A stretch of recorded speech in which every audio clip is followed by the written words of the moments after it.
We're going to work with this light source today. Inside this light source is a mercury tube, mercury vapor, and it gives off light of a couple of different wavelengths. There's one at 254 nanometers that comes out of this box. There's one at 265 nanometers that comes out. There's the short wave and the long wave. And I can pick those with two buttons on the front of the device. So I get short wave and I get long wave. And we'll use these. They're both in the ultraviolet part of the spectrum, and we can use them to produce interesting effects. Ultraviolet light causes a phenomenon of fluorescence.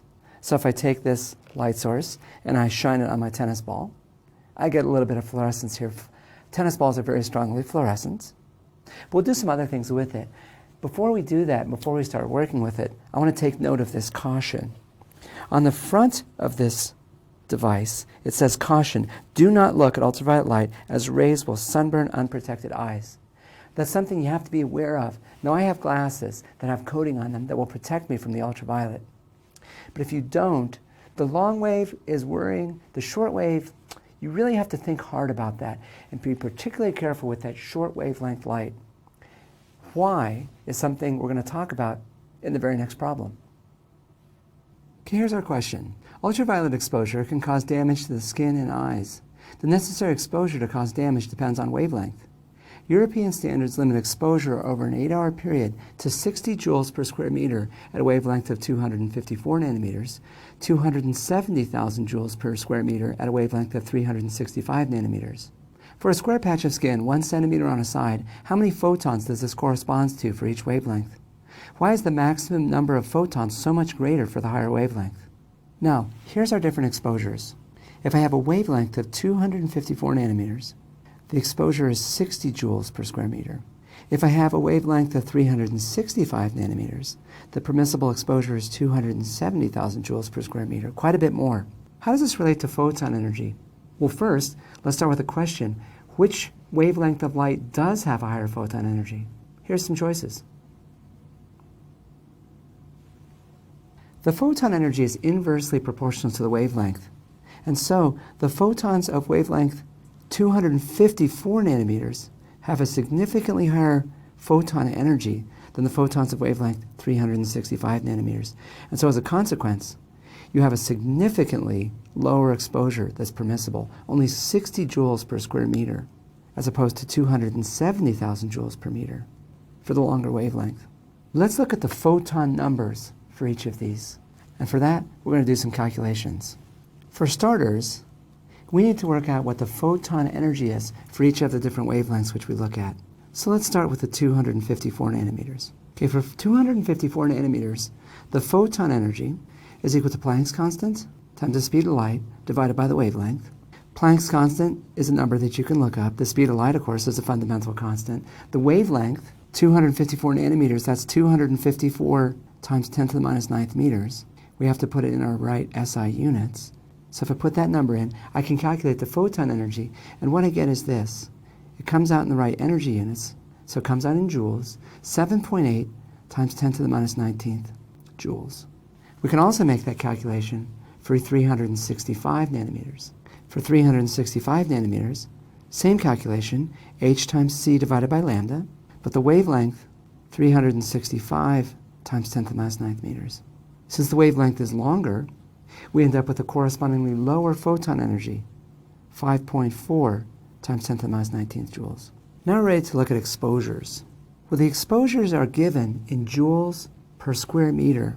And ultimately, the exposure to the patch of skin that we're looking at, we need to calculate the number of photons. So we need to figure out the total energy that the skin is exposed to. So we need to do this before we can get started. We're going to figure out the amount of energy that the skin is exposed to, that the skin absorbs. And let's let the units be our guide. We're given exposure in joules per square meter. Well, if we take joules per square meter and we multiply by square meters, we get joules.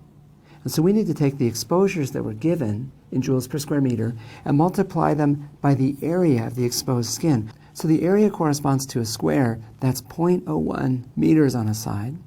And the area is just the square of that distance. So the area is just 0.01 meters squared, which is 1 times 10 to the minus 4th square meters. Okay, with that area in hand, we can calculate the energy corresponding to each wavelength. So for 254 nanometers, the energy absorbed by the tissue is the exposure, which is 60 joules per square meter, times the area of the exposed tissue, which is 1.0 times 10 to the minus 4 square meters.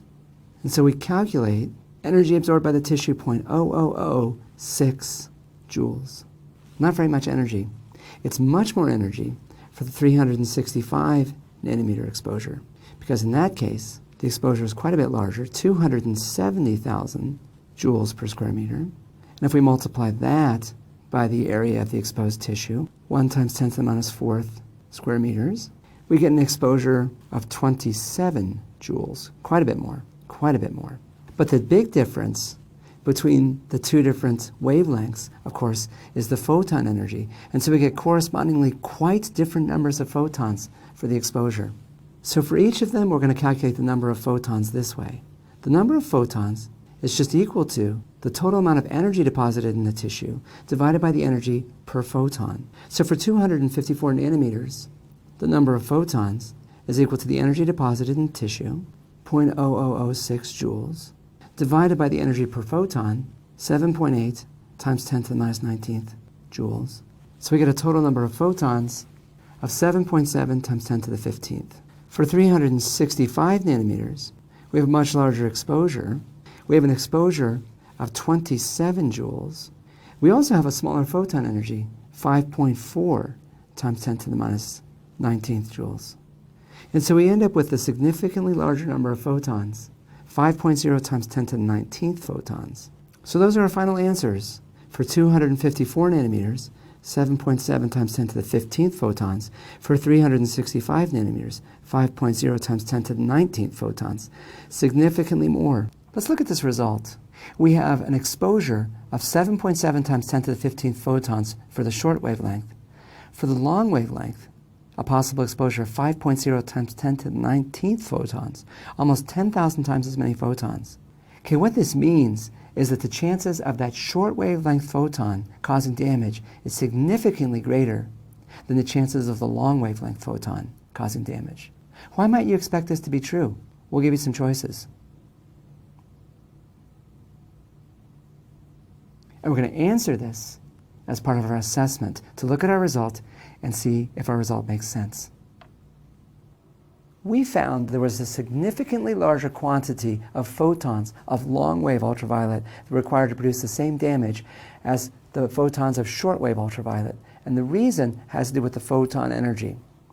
And it turns out, as wavelengths get shorter and shorter and shorter, the photon energy gets higher and higher and higher. And there are certain thresholds. And then once the energy is above a certain threshold, you can cause certain things to happen that you couldn't before. And I can show you an example of this. I have this bulb which can produce shortwave or long-wave ultraviolet. I've got a little crystal that I can put on top of it. It's a crystal of calcite.